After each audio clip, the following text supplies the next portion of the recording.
우리 은혜 받을 하나님의 말씀은 고린도전서 11장 23절 말씀입니다. 고린도전서 11장 23절에서부터 26절까지 말씀 우리 한 절씩 우리 교독하도록 하겠습니다. 내가 너희에게 전한 것은 주께 받은 것이니 곧 주 예수께서 잡히시던 밤에 떡을 가지사 축사하시고 떼어 이르시되 이것은 너희를 위하는 내 몸이니 이것을 행하여 나를 기념하라 하시고 식후에 또한 그와 같이 잔을 가지시고 이르시되 이 잔은 내 피로 세운 새 언약이니 이것을 행하여 마실 때마다 나를 기념하라 하셨으니 너희가 이 떡을 먹으며 이 잔을 마실 때마다 주의 죽으심을 그가 오실 때까지 전하는 것이니라. 아멘. 오늘 성찬식이 있습니다. 성찬식이 있을 때 오늘 이 본문의 말씀을 살펴보고 있습니다. 다시 한번 성찬식은 예수님께서 죽으시고 부활하신 것을 보여주는 예식입니다. 오늘 성찬식의 의미를 살펴보면서 우리가 성찬에 임하는 저 여러분이 되시기를 예수님의 이름으로 축복합니다.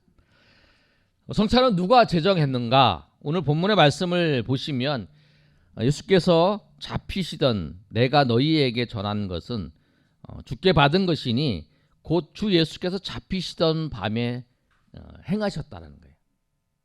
바울 사도가 예수님의 이 성찬을 전했는데 이 성찬은 뭐냐면 예수님께서 직접 그 제정하신 것이 성찬이에요. 누가 제정했냐면 예수님께서 제정하셨어요. 그리고 예수님께서 성찬을 제정하셨는데 이 성찬은 어떻게 진행을 하냐면 떡과 잔으로 진행을 합니다. 그리고 이 성찬은 언제 하냐면 초대교회의 성도들은 매주일 모여서 말씀을 나누고 그 다음에 성찬을 행했어요. 매주일 성찬을 행했어요. 그 전통에 따라서 어느 교회는 매주일 성찬하는 교회도 있을 거예요. 그러나 대부분 교회는 1년에 상반기에 한 번, 하반기에 한 번 이렇게 성찬을 행합니다. 보통 부활절을 중심으로 해서 부활절 앞에 고난주간에 아니면 부활절이 지나고 난 다음에 성찬을 행해요. 가을에는 추수감사절을 중심으로 해서 추수감사절 전후에 성찬을 행하는 데도 있고 또 어떤 교회에서는 뭐 1월 1일 날 그런 날 성찬을 행하는 교회도 있어요. 그럼 교회마다 정해서 이 성찬을 행해요. 세 번 3개월마다 하는 교회도 있고 4개월마다 하는 교회도 있고 2개월마다 하는 교회도 있고 그거는 보통 교회에서는 1년에 2번 봄과 가을에 성찬을 행합니다. 그러면 성찬은 언제까지 행해야 되냐? 성찬은 세상이 끝날 때까지 해야 돼요. 세상이 끝날 때까지 주님이 다시 오시는 그날까지 성찬을 행하는 것입니다. 성찬을 통한 유익은 뭐냐면 우리가 예수님과 영적인 관계를 가지고 있는 우리가 예수님과의 관계를 확증해 주는 거예요. 그리고 성찬을 통해서 우리가 하나님 앞에 결단하면서 어떻게 살아야 될 것인가를 다시 한번 생각하게 하는 거예요. 그리고 우리가 예수님 안에서 우리가 한 가족이다. 예수님 안에서 우리가 서로 식구다. 그래서 건속이라는 말을 쓰잖아요. 예수님 안에서 우리가 한 가족이다라고 하는 것을 다시 한번 생각나게 해주는 그것이 성찬입니다. 그래서 오늘 이 말씀을 통해서 성찬의 의미를 다시 한번 우리가 알고 있지만 다시 한번 살펴보고 성찬에 임하시는 저희 여러분이 되시길 소망합니다. 성찬할 때에 떡과 잔을 나누는데 떡은 무엇을 의미하냐면 예수님의 몸을 의미합니다. 오늘 24절의 말씀을 볼 때 예수님이 이렇게 말씀하고 있습니다. 우리 다 같이 읽어보겠습니다. 시작. 축사하시고 떼어 이르시되 이것은 너희를 위하는 내 몸이니 이것을 행하여 나를 기념하라 하시고 예수님께서 말씀하셨어요. 뭐냐면 떡을 떼시면서 이게 내 몸이다. 내 몸이다 말씀하셨어요. 떡은 뭐냐면 예수님의 몸을 말씀하는 거예요. 예수님께서 십자가에서 나의 죄를 위해서, 예수님께서 나의 죄를 위해서 십자가에서 죽으셨다라고 하는 거, 나를 위해서 고난 받으셨다고 하는 거, 죄인들을 위해서 예수님께서 그 고난 주간에 모진 고난을 다 받으시고 십자가에서 나를 위해서 죽으셨다라고 하는 것을 의미하는 거예요. 그러니까 우리가 성찬을 대할 때에 예수님의 죽으심을 생각해야 돼요. 아, 예수님이 죽으신 것이 나를 위해 죽으신구나. 여러분이 십자가를 생각할 때에 그 교회의 상징이 십자가잖아요. 십자가를 생각할 때에 아, 예수님이 나를 위해 고난을 받으셨구나.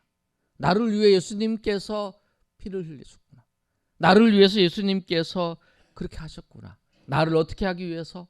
나를 저 지옥의 고통에서, 지옥의 심판에서 주님께서 나를 건져내기 위해서, 나를 구원하시기 위해서 예수님께서 그렇게 고난 받으셨구나. 살을 찢기시고 고난을 받으시고 하셨던 모든 것이 다 나를 위해 하신 거다라고 말씀하고 있다라는 거예요. 그래서 우리 여러분이 성찬을 대할 때에 주님이 나를 위해서 그렇게 하셨구나. 주님이 나를 위해서 그 몸을 찢으셨구나.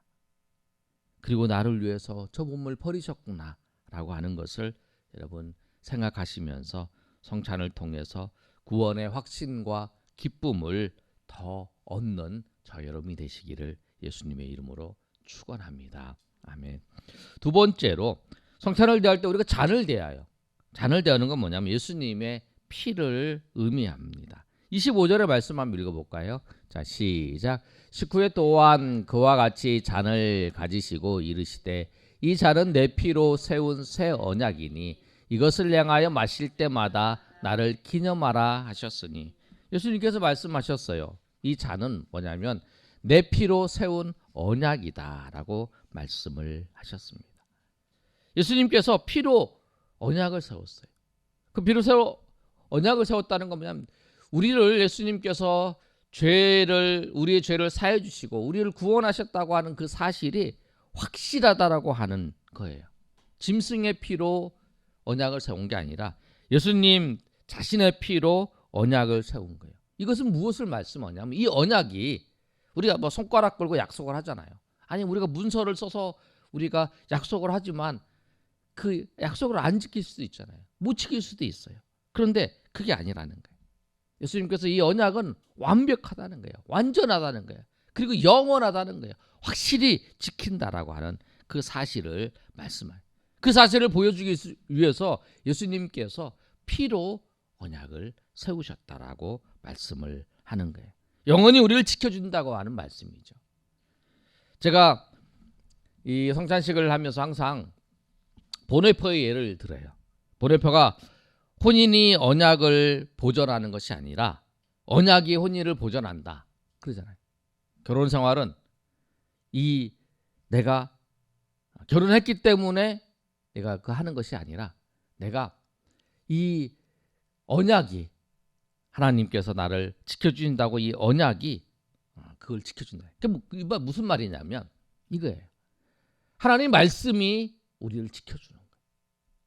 그러니까 우리 신앙이 지켜지는 건 뭐냐면 하나님께서 안식일을 지키라. 안식일을 기억하여 거룩하게 안식일을 지키라. 그 말씀이 있어서 그렇게 주일날 와서 하나님 앞에 예배하는 거죠. 하나님 앞에 예배하니까 우리의 믿음이 일주일 동안 살다가 흐트러진 마음도 다시 한번 점검하게 되고 생각하게 되는 거죠. 내가 신앙이 있어서 내가 안식일을 주일을 지키는 것이 아니라 그 안식일 주일이 나의 믿음을 지켜주고 있었던 거라는 거예요. 여러분 그렇잖아요. 우리가 하나님 앞에 예배하면서 하나님 그 말씀이 나를 지키는 거예요. 내가 믿음이 있어서 그런 게 아니라 그 주일날 우리가 예배드려라, 하나님 앞에 나와서 예배하라는 그 말씀 때문에 우리의 믿음이 그래도 지금도 하나님 앞에서 유지될 수 있고 그 믿음이 전속돼 나가고 있는 거라는 거예요. 그 말씀에. 언약이 뭐냐면 언약이 나를 지켜주는 거예요. 우리가 구원이 내가 정말 구원받았나? 흔들릴 때가 있잖아요. 근데 이 언약의 피로 예수님께 약속하신다는 건 뭐냐면, 여러분 손을 있으면 손을 꽉 잡아요. 근데 내가 이 손을 막 놓으려고 그래요. 힘이 없어서. 그런데 한 손이 꽉 잡고 있으면 이 손이 안 떨어지잖아요. 내가 믿음이 흔들리고, 내가 상황 가운데 어려운 일이 있고 힘든 일이 있고 유혹된 일이 있을 때 내가 흔들려요. 그러나 주님이 나를 꽉 잡아주는 거예요. 주님이 나를 붙잡아 주셔서 흔들리고 있는 나를 흔들리지 않도록, 막 흔들리고 있는데 흔들리지 않도록 붙잡아 주는 거. 그게 뭐냐면 언약이라는 거예요. 주님이 그것을 뭘로 세웠냐면 피로 세웠다라는 거예요.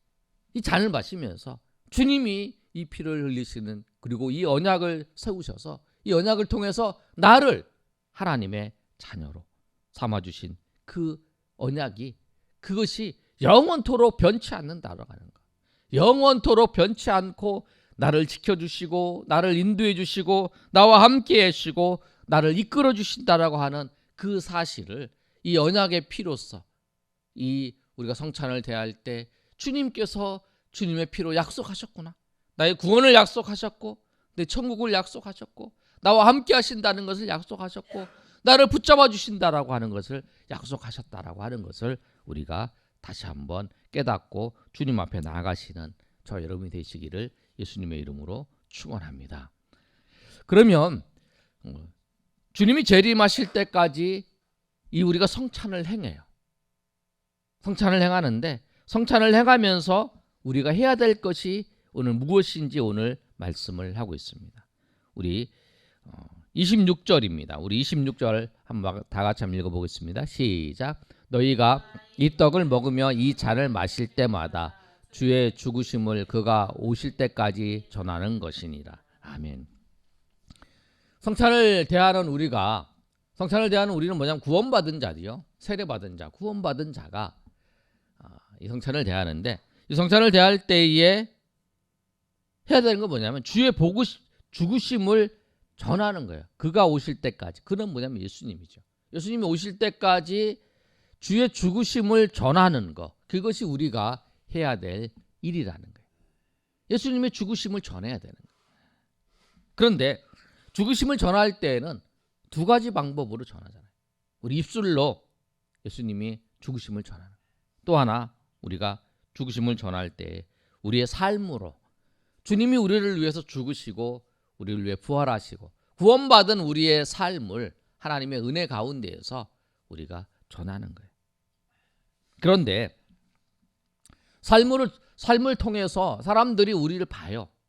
우리가 행하는 거, 우리가 말하는 거, 또 어떤 걸 본다는 거예요. 우리가 전도를 하고 있는데 한 분이 우리 공기설 집사님 물어보더라고요. 그분 우리 교회 나오는 것 같던데 안 보이신다고. 지나가는 사람이에요, 이렇게 다. 지나가면서 우리 뭐 전도할 때 이제 서 있었으니까 같이 전도하면서 그걸 보는 거예요. 근데 그분 있었는데 그분 어디냐. 그러니까 사람들은 다 저 사람이 뭐 하는지 다 보는 거예요. 관심을 갖는 거예요. 어떻게 살아가는지. 저 사람이 예수님을 믿는다 그러는데, 정말 하나님의 백성이라고 그러는데 저 사람이 어떻게 살아가고 있는 거, 그걸 다 보아요. 동네 사람들, 주변에 있는 사람들, 여러분의 주변에 있는 사람들도 우리 동료 경제가 어떻게 사는지, 학교에서 어떻게 사는지, 집에서 어떻게 사는지 다 본다라는 거예요.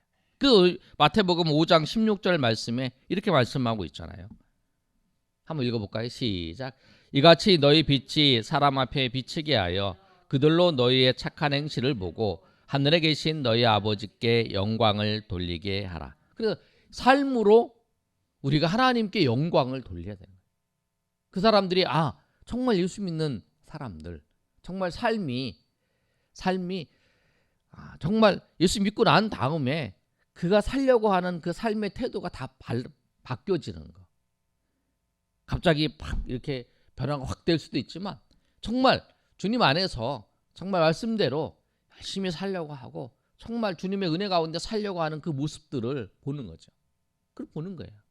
보면서 정말 저분들이 왜 저렇게 하나님 앞에 예배하려고 하고 하나님 앞에 왜 섬기려고 그러고 하나님 앞에 왜 전도하려고 하는가.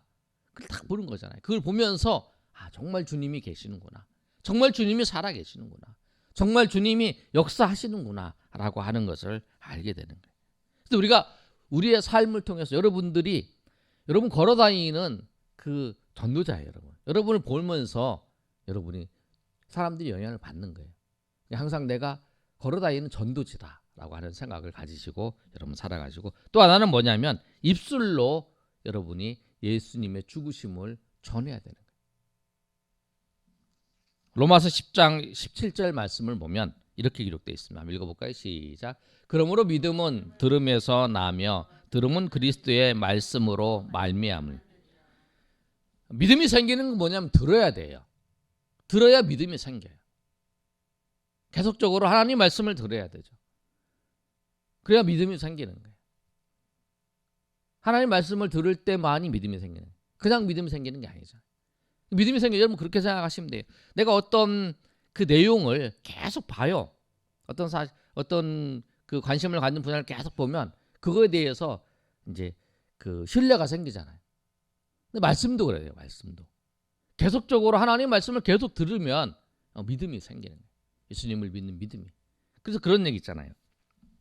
예전에 우리가 잘 아는 것처럼 그 예수님이 없다, 성경은 거짓말이다, 그래서 그거를 내가 증명을 하겠다. 그래서 성경에 있는 내용을 성경을 연구를 한 거예요.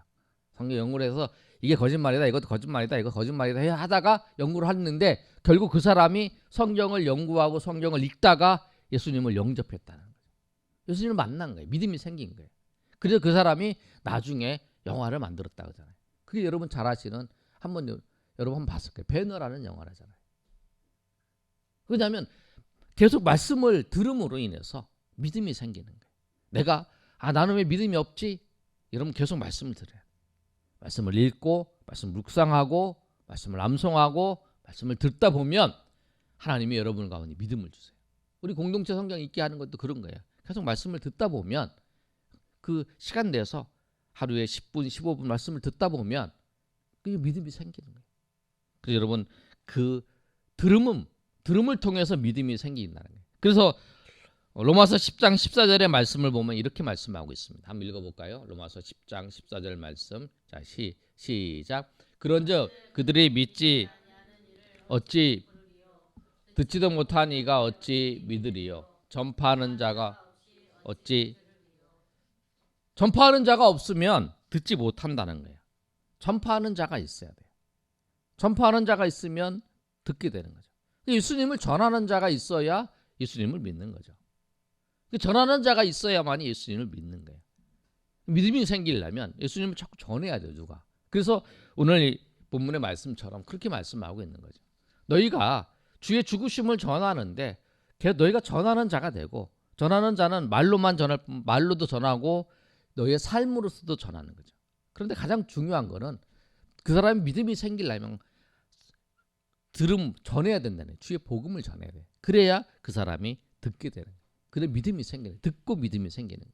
우리의 삶을 통해서 영향을 받는 거는 저 사람이 예수 믿고 예수님을 믿는 사람이 어떤 삶을 사는구나라는 걸 보면서 하나님께 영광을 돌릴 뿐만 아니라 관심을 갖는 거죠.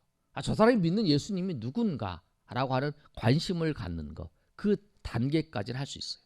그러나 믿음은 갖지 않는 거잖아요. 저 사람이 예수님 믿으니까 좀 다르네. 예수님 믿으니까 저 사람이 행동이 다르네. 저 사람이 마음이 다르네. 씀씀이가 다르네. 그 차이가 있을 뿐이지. 그러나 진정 그 사람이 믿음이 생기는 것은 전해준다. 그래서 듣지도 못한, 전하는 자가 없으면 듣지 못하는 거예요. 그래서 주의 말씀을 전하는 거예요. 한마디를 하더라도 전하는 거죠. 그 삶을 살라고 오늘 말씀하고 있습니다. 결론을 맺겠습니다. 쯔빙글리가 성례의 능력의 7가지를 말씀하고 있는데 그 중에 몇 가지를 제가 말씀을 드리면,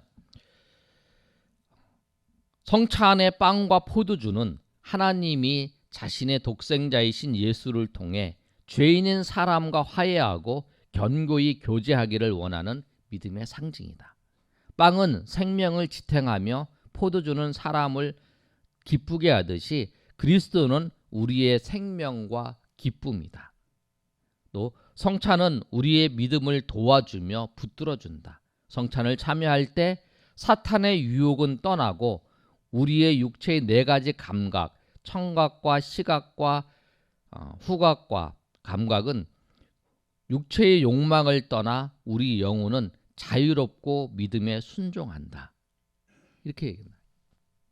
오늘 이 성찬을 통해서, 성찬의 참여함을 통해서 우리가 빵과 그 포도주를 우리가 마심을 통해서 그리스도가 우리의 생명과 기쁨을 주신다는 것을 우리가 다시 한번 알고, 우리가 죄와 유혹에서 우리가 성찬을 통해서 죄와 유혹의 불도 벗어나는, 그리고 이기는 능력을 얻는 저 여러분이 되시기를 예수님의 이름으로 축원합니다. 아멘.